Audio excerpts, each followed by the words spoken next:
नमस्कार, बहुत स्वागत है आपका न्यूज़ 18 के डिजिटल प्लेटफॉर्म पर। थलपति विजय की टीवीके ने तमिलनाडु चुनाव में पहली बार द्रविड़ दलों के अलावा सबसे बड़ी पार्टी बनकर इतिहास रच दिया है।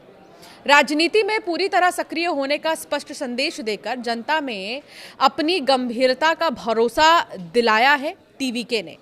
डीएमके और एआईएडीएमके की अगर बात करें तो उनके साथ गठबंधन से इनकार कर भ्रष्टाचार विरोधी विकल्प दिया था।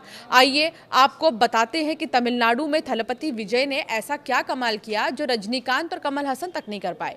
जब कोई फिल्म स्टार राजनीति में कदम रखता है तो सीरियस नहीं लिया जाता है उन्हें। समझदार वोटर जानते हैं राजनीति उनकी फील्ड ही नहीं है। फिल्म स्टार जनता की समस्याओं पर उतना तवज्जो नहीं दे पाएंगे जितने फुल टाइम पॉलिटिशियन दे सकते हैं। थलपति विजय भी वोटर्स की इस सोच से अनजान नहीं थे।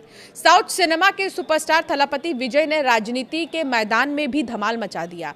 विजय की पार्टी टीवीके ने सोमवार को तमिलनाडु के चुनावी इतिहास में एक तरह का रिकॉर्ड बनाते हुए सत्तारूढ़ द्रमुक और उसके अध्यक्ष मुख्यमंत्री एमके स्टालिन को उनके कोलाथुर निर्वाचन क्षेत्र में करारी शिकस्त दी। सबसे बड़ी पार्टी बनकर उभरी। 1967 में राज्य में पहली गैर कांग्रेसी सरकार के सत्ता में आने के बाद से ये पहली बार है जब दो द्रविड़ दलों के अलावा कोई अन्य पार्टी चुनाव में विजय हुई। ऐसे में सवाल उठता यह है कि विजय ने ऐसा क्या किया कि इन्हें पहले ही चुनाव में इतनी बड़ी जीत मिल गई। इससे पहले साउथ के सुपरस्टार रजनीकांत कमल हसन ने भी कोशिश की, लेकिन राजनीति के क्षेत्र में वो कमाल नहीं कर पाए। थलपति विजय ने जो कर दिखाया। जब थलपति विजय ने तमिलनाडु विधानसभा चुनाव में उतरने का ऐलान किया था तो कई लोगों ने इसे राज्य में फिल्मी सितारों द्वारा अपने फैंस के दम पर राजनीति में पैठ बनाने की कोशिश के रूप में देखा। तमिलनाडु में फिल्म सितारों को नेता चुने जाने का इतिहास रहा है। एमजीआर और जयललिता जैसे दिग्गजों ने मुख्यमंत्री के रूप में अपनी धाक जमाई। हालांकि रजनीकांत और कमल हसन जैसे फिल्म सितारे अपने फैंस का प्यार राजनीतिक आधार में बदलने में असफल रहे हैं। जयललिता ने भी अपनी एक अलग पहचान बनाई थी, लेकिन उनकी पहले से ही एक पार्टी एआईएडीएमके थी। फिर विजय ने कमल हसन और रजनीकांत जैसे सुपरस्टारों से अलग क्या किया है जिनके फैंस उनसे कई अधिक हैं। विजय के राजनीति में इस ब्लॉकबस्टर परफॉर्मेंस के पीछे के कई कारण हैं जो इसे एक असाधारण उपलब्धि बनाते हैं। आमतौर पर जब कोई फिल्म स्टार राजनीति में कदम रखता है तो उन्हें सीरियस लिया ही नहीं जाता। समझदार वोटर ये जानते हैं कि राजनीति इनके बस की बात ही नहीं है, ये तवज्जो ही नहीं देंगे। इतना जो पॉलिटिशियंस कर सकते हैं वो ये तो नहीं कर सकते हैं। राजनीति में एंट्री लेने से पहले उन्होंने क्लियर मैसेज दिया कि वो अभिनय से संन्यास लेकर पूरी तरह से राजनीति में सक्रिय हो रहे हैं। यानी पहले तो उन्होंने ये जनता को भरोसा दिलाया कि अब उनका ध्यान फिल्मों पर नहीं रहेगा, पूरी तरीके से वो एक पॉलिटिशियन बन चुके हैं। 27 फिल्में और 30 साल का करियर दांव पर लगाने का फैसला बहुत बड़ा था। इससे जनता में ये मैसेज गया कि विजय राजनीति में टाइम पास के लिए तो नहीं आ रहे हैं। ऐसे में तमिलनाडु की जनता को विजय में एक थलापति नजर आया, यानी एक लीडर नजर आया।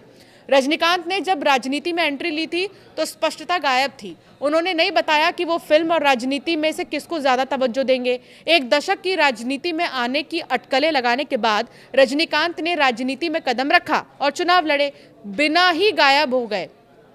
चुनाव नहीं लड़े वो। महत्वपूर्ण बात यह है कि रजनीकांत जिनकी सिगरेट झटकने की अदाएं या धूप के चश्मे के साथ किए जाने वाले करतब दर्शकों को मोहित कर लेते थे, मतदाताओं को ये विश्वास दिलाने में विफल रहे कि वो लंबे समय तक राजनीति में मजबूती से टिके रहेंगे।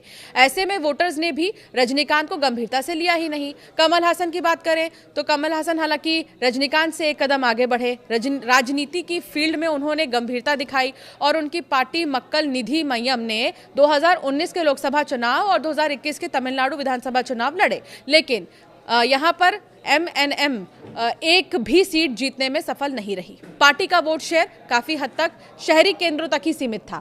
2026 तक हसन की जो एमएनएम का प्रभाव है वो कम हो गया और अभिनेता अब डीएमके के समर्थन में राज्यसभा सांसद हैं। विजय का टीवीके को द्रविड़ पार्टियों से अलग दिखाने का प्रयास एक मास्टर स्ट्रोक साबित हुआ। शुरुआत में ही टीवीके ने डीएमके और एआईएडीएमके दोनों के साथ गठबंधन से साफ इनकार किया।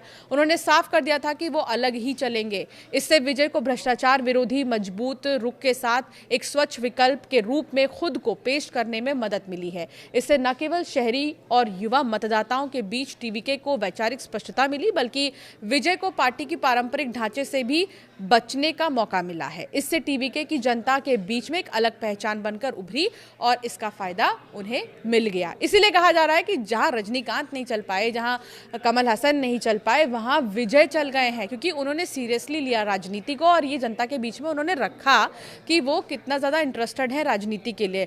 युवा वर्ग भी उनके साथ में नजर आया है, तो ये उनके प्लस पॉइंट्स हैं और इसीलिए उनकी बातों को गिनाया जा रहा है। साथ ही जो उन्होंने घोषणा पत्र जारी किया था वो भी ज़्यादा काफ़ी चर्चा में रहा है।